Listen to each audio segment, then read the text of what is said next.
தாய் தமிழ் உறவுகளுக்கு வணக்கம். யார் இந்த செங்கோட்டையன்? யார் இந்த செங்கோட்டையன்? செங்கோட்டையனின் சுருக்கமான வரலாறு என்ற தலைப்பில் இந்த காணொளியை காண்கிறோம்.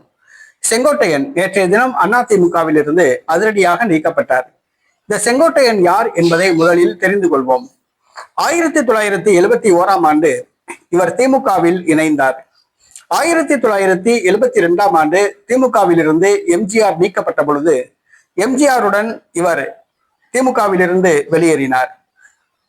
1975ஆம் ஆண்டு ஈரோட்டில் அதிமுக பொதுக்குழுவை சிறப்பாக நடத்தியதன் மூலமாக எம்ஜிஆருடைய கவனத்தை ஈர்ந்தார். 1977ஆம் ஆண்டு அதிமுக முதல் முறையாக ஆட்சியை பிடித்த பொழுது இவர் சத்தியமங்கலம் தொகுதியில் போட்டியிட்டு வெற்றி பெற்றார். அதற்கு பிறகு தொடர்ந்து கோபிச்செட்டிப்பாளையம் தொகுதியில் போட்டியிட்டு வெற்றி பெற்று வருகிறார். ஒரே ஒரு முறை 1996ஆம் ஆண்டு மட்டும் இவர் தோல்வியடைந்தார். மற்ற அனைத்து தொகுதி தேர்தல்களிலும் வெற்றி பெற்றுள்ளார். 1989ஆம் ஆண்டு ஜானகி அம்மாள் ஜெயலலிதா அணி என்ற இரண்டு அணிகளாக பிளவுண்ட பொழுது ஜெயலலிதா பக்கம் நின்றார்.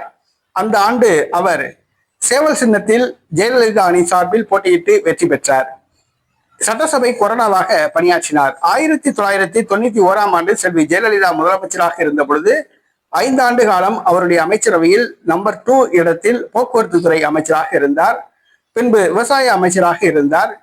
கடந்த முறை எடப்பாடி ஆட்சியில் கல்வி அமைச்சராக இருந்தார். அதிமுகவின் கொள்கை பரப்பு செயலாளராக பணியாற்றி வந்தார். இந்த சூழ்நிலையில் செங்கோட்டையனின் ஆதரவாளராக இருந்தவர் தான் எடப்பாடி பழனிசாமி. காலச்சக்கரம் சுழன்றது. செங்கோட்டையனை மீறி செங்கோட்டையனை பைபாஸ் பண்ணி எடப்பாடி ஜெயலலிதாவின் நம்பிக்கைக்குரியவராக, சசிகலாவின் நம்பிக்கைக்குரியவராக மாறினார்.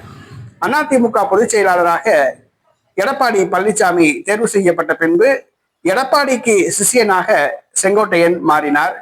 தற்பொழுது எடப்பாடிக்கு எதிராக கழகக்கொடி தூக்கியதன் காரணமாக கட்சியிலிருந்து நீக்கப்பட்டார். செங்கோட்டையன் தற்பொழுது வயது 78 வயதாகிறது. தற்பொழுது அவர் தமிழக வெற்றி கழகத்தில் இணைய போகிறாரா, பிரிந்திருக்கிற அதிமுகவோடு சேர்ந்து அவர் கழகக்கொடி தூக்க போறாரா, எடப்பாடியை எதிர்த்து செயல்பட போகிறாரா, இல்லது அரசியலில் இருந்து ஓய்வு பெறப் போகிறாரா என்பது தெரியவில்லை. பொறுத்திருந்து பார்ப்போம்.